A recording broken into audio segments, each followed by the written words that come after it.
Hi అండి. అందరికీ నమస్తే. 2025 ఏప్రిల్ 26వ తారీఖున అంటే శనివారం రోజున మాసిక్ శివరాత్రి వచ్చింది. ఈ శివరాత్రి పూజా వ్రతం ఎలా చేసుకోవాలి, అలాగే చతుర్థి తిథి ప్రారంభం, ముగింపు, రాత్రి మొదటి ప్రహార పూజా సమయం, రెండవ ప్రహార పూజా సమయం, మూడవ ప్రహార పూజా సమయం, అలాగే రాత్రి నాలుగవ ప్రహార పూజా సమయం అన్నీ కూడా వివరంగా తెలుసుకుందాం. ముందుగా చతుర్థి తిథి సమయాల గురించి తెలుసుకుందాం.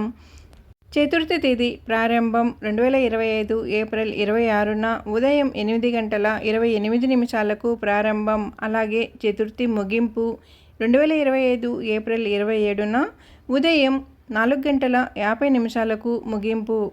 సూర్యోదయం ఉదయం 6:01, అలాగే సూర్యాస్తమయం సాయంత్రం 6:48. చంద్రోదయం ఉదయం 4:36, చంద్రాస్తమయం సాయంత్రం 5:24.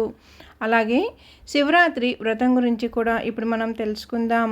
శివరాత్రి వ్రతం అనేది పరమశివునికి అంకితం చేయబడిన చాలా శక్తివంతమైన మరియు పవిత్రమైన వ్రతం. ఈ వ్రతం యొక్క గొప్పతనం అన్ని ప్రధాన హిందూ పురాణాలలో ప్రస్తావించబడింది. ముఖ్యంగా స్కంద పురాణం శివరాత్రి వ్రతాన్ని ఆచరించడానికి సంబంధించిన అన్ని వివరాలు కూడా ఇందులో ఉన్నాయి. స్కంద పురాణంలో 4 ప్రధాన శివరాత్రులు ప్రస్తావించబడ్డాయి. అవి: 1. నిత్య శివరాత్రి అనేది ప్రతిరోజు అంటే ప్రతి రాత్రి ఆచరించే మొదటిది. తదుపరి శివరాత్రిని మాస శివరాత్రి అని పిలుస్తారు మరియు ప్రతి నెల కృష్ణపక్ష చతుర్థి 14వ రోజు తిథి నాడు జరుపుకుంటారు. 3వది మాఘ శివరాత్రి, 3వది మరియు హిందూ మాసంలో 13 రోజుల పాటు జరుపుకుంటారు. ఇది ప్రథమ మొదటి తిథి నుండి ప్రారంభమై చతుర్థి 14లో రాత్రి వరకు శివుణ్ణి పూజిస్తారు. 4వ శివరాత్రి ప్రధానమైనది మరియు దానిని మహాశివరాత్రి అని పిలుస్తారు. ఇది మాఘమాసంలో కృష్ణపక్ష చతుర్థి 14వ రోజు నాడు జరుపుకుంటాము. దేశంలోని ప్రధాన ప్రాంతాలలో మహాశివరాత్రిని జరుపుకుంటారు మరియు ఘనంగా జరుపుకుంటారు. ఇక శివరాత్రి వ్రత ఆచారాల గురించి క్లుప్తంగా తెలుసుకుందాం. శివరాత్రి వ్రత రోజున ఈ వ్రతాన్ని ఆచరించే వ్యక్తి తెల్లవారుజామున లేచి సర్వోన్నతుడు మరియు అనంతమైన శుభప్రదమైన శివుని గురించి ధ్యానం చేయాలి. తరువాత వారు స్నానం చేసి కొత్త మరియు శుభ్రమైన బట్టలు ధరిస్తారు. రుద్రాక్ష మాల ధరించడం మరియు విభూతి, పవిత్ర బూడిద పూయడం ఈ ఆచారంలో ముఖ్యమైన భాగంగా పరిగణించబడుతుంది.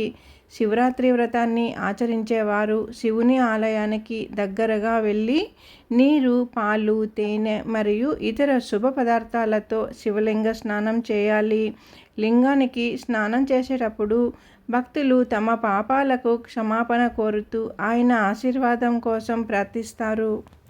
పవిత్ర స్నానం తర్వాత శివలింగంపై హల్దీ మరియు కుంకుమను ఆచారంగా పూసి గులాబీ మరియు తెలుపు తామర పూలమాలను స్వామికి సమర్పిస్తారు. ధూప ద్రవ్యాలను వెలిగించడం మరియు ఆలయ గంటలు మ్రోగించడం కూడా ఈ వేడుకలో ఒక భాగంగా నిర్వహిస్తారు. రోజంతా ఆయన ఆశీస్సులు కోరుతూ భజనలు మరియు హారతులు పాడుతారు. పూజ పూర్తయిన తర్వాత విందు చేసుకునే ఇతర వ్రతాల మాదిరిగా కూడా శివరాత్రి వ్రతంలో భక్తులు పగలు మరియు రాత్రంతా ఉపవాసం ఉండాలని గమనించుకోవాలి. ఈ వ్రతాన్ని ఆచరించేవారు రాత్రంతా జాగరణ చేస్తూ ఓం నమః శివాయ, ఓం నమః శివాయ, ఓం నమః శివాయ అంటూ మంత్రాన్ని జపిస్తూ ఉండాలి. శివరాత్రి వ్రతం సమయంలో ప్రతి 3 గంటలకు ఒకసారి శివలింగానికి పవిత్ర స్నానం చేసే ఆచారం కూడా ఉంది. భగవంతునికి పండ్ల రూపంలో ప్రత్యేక ప్రసాదం సమర్పిస్తారు. భక్తులు శివుని కథలు మరియు ఇతిహాసాలను, భక్తి పాటలు మరియు శ్లోకాలను వింటూ తమ సమయాన్ని గడుపుతారు. మరుసటి రోజు శివుని ఇతర శిష్యులతో కలిసి ప్రసాదాన్ని సేవించడం ద్వారా శివరాత్రి ఉపవాసం విరమిస్తారు. మాసిక్ శివరాత్రి 2025 ఏప్రిల్ నెలలో ముఖ్యమైన సమయాల గురించి తెలుసుకుందాం. సూర్యోదయము ఏప్రిల్ 2025 ఏప్రిల్ 26 ఉదయం 6:01 సూర్యాస్తమం 2025 ఏప్రిల్ 26న సాయంత్రం 6:48 అలాగే నిశితకాల పూజా సమయం 2025 ఏప్రిల్ 27 ఉదయం 12:01 నుంచి ఉదయం 12:46 వరకు. రాత్రి మొదటి ప్రహార్ పూజా సమయం 2025 ఏప్రిల్ 26 సాయంత్రం 6:48 నుంచి రాత్రి 9:36 వరకు. అలాగే రెండవ ప్రహార్ పూజా సమయం 2025 ఏప్రిల్ 26న రాత్రి 9:36 నుంచి ఏప్రిల్ 27 ఉదయం 12:24 వరకు. రాత్రి మూడవ ప్రహార్ పూజా సమయం ఏప్రిల్ 27 ఉదయం 12:24 నుంచి ఉదయం 3:12 వరకు. ఇకపోతే రాత్రి నాలుగవ ప్రహార్ పూజా సమయం రాత్రి ఏప్రిల్ 27 ఉదయం 3:12 నుంచి ఉదయం 6 వరకు. చతుర్థి తిథి సమయం ఏప్రిల్ 26 ఉదయం 8:28 నుంచి ఏప్రిల్ 27 ఉదయం 4:50 వరకు. శివరాత్రి పారణ సమయం 2025 ఏప్రిల్ 27న ఉదయం 6 గంటలకు. ఇదండి మాసిక్ శివరాత్రి ముఖ్యమైన సమయాల గురించి కూడా మనం ఇప్పుడు మధ్యలో తెలుసుకున్నాం కదా. మళ్ళీ ఇప్పుడు పురాణం గురించి తెలుసుకుందాం. హిందూ పురాణాల ప్రకారం శివరాత్రి వ్రతాన్ని ఆచరించే వ్యక్తి మానవ రూపాన్ని ఇబ్బంది పెట్టే రెండు సహజ శక్తులైన తమ గుణం మరియు రజస్ గుణాలను జయించే శక్తిని పొందుతాడు. శివుని గురించి ధ్యానం చేస్తూ రోజంతా గడిపేటప్పుడు భక్తులు అసూయ, దురాశ మరియు కోపం వంటి చెడు భావోద్వేగాలపై మంచి నియంత్రణ పొందుతారు.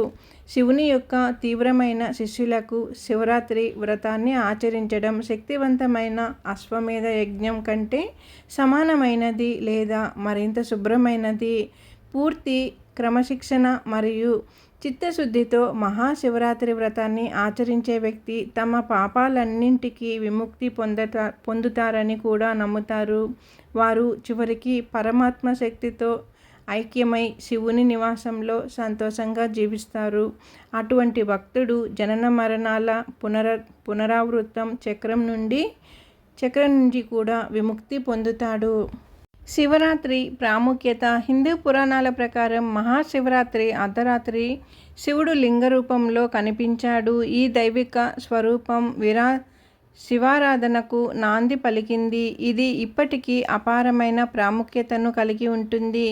మాసిక్ శివరాత్రి అనేది భక్తులు ఆశీర్వాదం పొందటానికి, ఇబ్బందులను అధిగమించటానికి మరియు శివునితో ఆధ్యాత్మికంగా కూడా కనెక్ట్ అవ్వటానికి మాత్రము ఒక సందర్భంగా ఉపయోగపడుతుంది. ఉపవాసం. భక్తులు కఠినమైన ఉపవాసం పాటిస్తారు. పండ్లు, పాలు మరియు నీరు మాత్రమే తీసుకుంటారు. చాలామంది రాత్రంతా మేల్కొని ప్రార్థనలు చేస్తారు. ఇక ఆచారాలు కూడా ఎన్నో ఉన్నాయి. శివ పూజ. నిశితకాల అర్ధరాత్రి సమయంలో శివుడిని గౌరవించటానికి ప్రత్యేక పూజలు నిర్వహిస్తారు.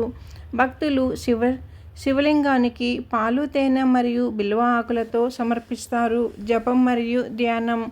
ఓం నమఃశివాయ అంటూ మంత్రాన్ని జపించుకుంటూ ధ్యానం చేస్తారు. ఏడాది పొడవునా మాసిక్ శివరాత్రి ఉపవాసాలు పాటించటం వల్ల శాంతి, శ్రేయస్సు మరియు కోరికలు నెరవేరుతాయని నమ్ముతారు. తగిన జతను కోరుకునే అవివాహిత స్త్రీలకు మరియు వివాహిత స్త్రీలు తమ వైవాహిక జీవితంలో సామరస్యం కోసం ప్రార్థించడం కూడా చాలా శుభప్రదం. ఈ రోజున భక్తులు విరాళాలు ఇవ్వడం, దాన ధర్మాలు చేయడం లాంటివి ప్రోత్సహించబడతారు. ఇది వారి ఆచారాల ఆధ్యాత్మికను పెంచుతుంది. ఇదండి మాసిక్ శివరాత్రి గురించి అన్నీ కూడా వివరంగా ఇప్పుడు మనం తెలుసుకున్నాం కదా. మాసిక శివరాత్రి ప్రాముఖ్యత, తిథి, సమయం, అలాగే ఆచారాలు, వ్రతకథ అన్నీ వివరంగా తెలుసుకున్నాం కదండి. వీడియో కానీ మీకు నచ్చినట్లయితే ఛానల్ సబ్స్క్రైబ్ చేసుకొని లైక్ ఇవ్వండి. అలాగే కొత్తగా చూసేవారు ఉంటే కానీ ముందుగా మన ఛానల్ సబ్స్క్రైబ్ చేసుకొని ఛానల్లోకి వచ్చి వీడియోస్ అన్నీ కూడా చూడండి. ఎలా ఉన్నాయి ఏంటి అని కామెంట్ చేయండి. ఓం నమః శివాయ, ఓం నమః శివాయ, ఓం నమః శివాయ.